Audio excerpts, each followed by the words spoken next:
नमस्कार दोस्तों। आईपीएल 2026 का सबसे बड़ा सवाल इन दिनों यही है, क्या चेन्नई सुपर किंग्स इस बार प्लेऑफ में पहुंच पाएगी? एक वो दौर था जब सीएसके का नाम सुनते ही लोग कहते थे ये टीम हमेशा टॉप 4 में रहती है। लेकिन इस सीजन की शुरुआत इतनी खराब रही कि फैंस को सच में डर लगने लगा था। अब जब टीम ने वापसी शुरू की है तो पूरा कैलकुलेशन समझना बेहद जरूरी है। तो आज के इस वीडियो में हम आपको बताएंगे कि सीएसके को प्लेऑफ में पहुंचने के लिए कितने मैचेस जीतने होंगे, सिनारियो क्या है और क्या ये सच में पॉसिबल है। अगर आप इस चैनल पर नए हैं तो अभी सब्सक्राइब कर लीजिए और इस वीडियो को लाइक कीजिए ताकि आईपीएल 2026 का हर इंपॉर्टेंट अपडेट सबसे पहले आप तक पहुंचे। अभी पॉइंट्स टेबल पर नजर डालें तो सीएसके छठे स्थान पर है 10 मैचेस में 10 पॉइंट्स के साथ। एनआरआर है +0.151 यानी 5 जीत और 5 हार। ऊपर देखें तो पहले नंबर पर सनराइजर्स हैदराबाद है जिसके 11 मैचेस में 14 पॉइंट्स हैं। दूसरे पर पंजाब किंग्स हैं 13 पॉइंट्स के साथ और तीसरे से 5वें नंबर पर आरसीबी, राजस्थान रॉयल्स और गुजरात टाइटंस तीनों 12-12 पॉइंट्स पर हैं।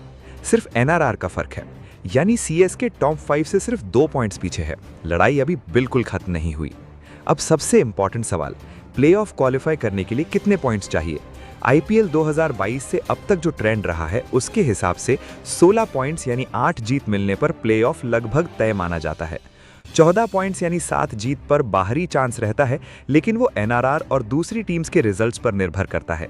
तो सीएसके का सिंपल टारगेट है 16 पॉइंट्स तक पहुंचो। सीएसके के अभी 4 मैचेस बाकी हैं, इनमें से कम 3 जीत दर्ज करना जरूरी है और अगर वो ऐसा करते हैं तो उन्हें किसी दूसरी टीम के रिजल्ट्स का इंतजार नहीं करना पड़ेगा। और अगर चारों जीत ले तो 18 पॉइंट्स के साथ प्लेऑफ लगभग गारंटीड। अब जरा इन 4 बचे हुए मैचेस को ध्यान से देखते हैं। सीएसके के अगले 2 मैचेस लखनऊ सुपर जायंट्स के खिलाफ हैं और इसके बाद सनराइजर्स हैदराबाद और गुजरात टाइटंस से मुकाबला होगा जो सीधे 4 पॉइंटर मैचेस होंगे क्योंकि वो टीम्स भी टॉप 4 की रेस में हैं। यानी पहले 2 मैचेस एलएसजी के खिलाफ सीएसके के लिए अपेक्षाकृत आसान है। लखनऊ सुपर जायंट्स फिलहाल 10 मैचेस में सिर्फ 4 पॉइंट्स पर है और टेबल में सबसे नीचे है, तो ये दोनों मैचेस सीएसके को जरूर जीतने चाहिए। लेकिन आखिरी 2 मैचेस एसआरएच और जीटी के खिलाफ बेहद कठिन होंगे। दोनों टीम्स खुद प्लेऑफ के लिए लड़ रही हैं। दोनों का एनआरआर सीएसके से बेहतर है। अगर सीएसके इन दोनों में से कोई एक भी जीत जाती है और एलएसजी के दोनों मैच जीत लेती है तो 16 पॉइंट्स पक्के और प्लेऑफ की राह खुल जाती है। लेकिन अगर सिर्फ 2 जीत मिली और 14 पॉइंट्स पर सीएसके रुक गई, तब क्वालिफाई करना काफी मुश्किल हो जाएगा। ऐसे में पूरा खेल एनआरआर और दूसरी टीम्स के रिजल्ट्स पर होगा और इस सीजन में जिस तरह टेबल पैक्ड है वो सिचुएशन सीएसके नहीं चाहेगी। अब सीएसके की करंट फॉर्म की बात करें तो पिछले 2 मैचेस में टीम का परफॉर्मेंस शानदार रहा है। मुंबई इंडियंस और दिल्ली कैपिटल्स को दोनों को सीएसके ने 8-8 विकेट से हराया। डीसी के खिलाफ संजू सैमसन ने 52 बॉल्स पर नाबाद 87 रन की शानदार पारी खेली और वो सीएसके के इस सीजन के लीडिंग रन स्कोरर भी हैं। बॉलिंग में अंशुल कंबोज 17 विकेट्स के साथ पर्पल कैप की रेस में सबसे आगे हैं, यानी बॉलिंग यूनिट स्ट्रांग है और बैटिंग में संजू सैमसन जब फॉर्म में होते हैं तो सीएसके एक डिफरेंट टीम दिखती है। लेकिन एक चिंता जो बनी हुई है वो ये है कि जब भी संजू सैमसन जल्दी आउट होते हैं मिडिल ऑर्डर बार-बार रिदम खोता है। इस सीजन में बैटिंग स्लोडाउन यही बड़ी कमजोरी रही है। एसआरएच और जीटी जैसी अग्रेसिव टीम्स के खिलाफ ये कमजोरी बड़ी मुश्किल बन सकती है।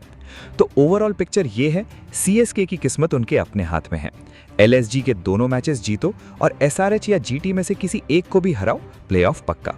अगर सारे 4 जीते तो टॉप 4 में ऊंची रैंकिंग भी मिल सकती है, लेकिन 2 से कम जीते तो सिर्फ प्लेयर्स और एनआरआर कैलकुलेटर बचेगा। 5 बार की चैंपियन सीएसके के फैंस जानते हैं ये टीम कभी बिना लड़े हार नहीं मानती और इस बार ऋतुराज गायकवाड़ की कप्तानी में, संजू सैमसन के बल्ले की आग में और अंशुल कंबोज की जानलेवा बॉलिंग में सीएसके के पास हर हथियार मौजूद हैं। बस एक चीज चाहिए, कंसिस्टेंसी। अगर ये टीम अगले 4 मैचेस में एकजुट होकर उतरती है तो आईपीएल 2026 के प्लेऑफ में पीले रंग की धमक एक बार फिर दिखेगी। तो दोस्तों बताइए कमेंट में, क्या आपको लगता है सीएसके इस बार प्लेऑफ में पहुंचेगी? अगर ये एनालिसिस आपको अच्छी लगी तो वीडियो को लाइक कीजिए और चैनल को सब्सक्राइब करना न भूलें।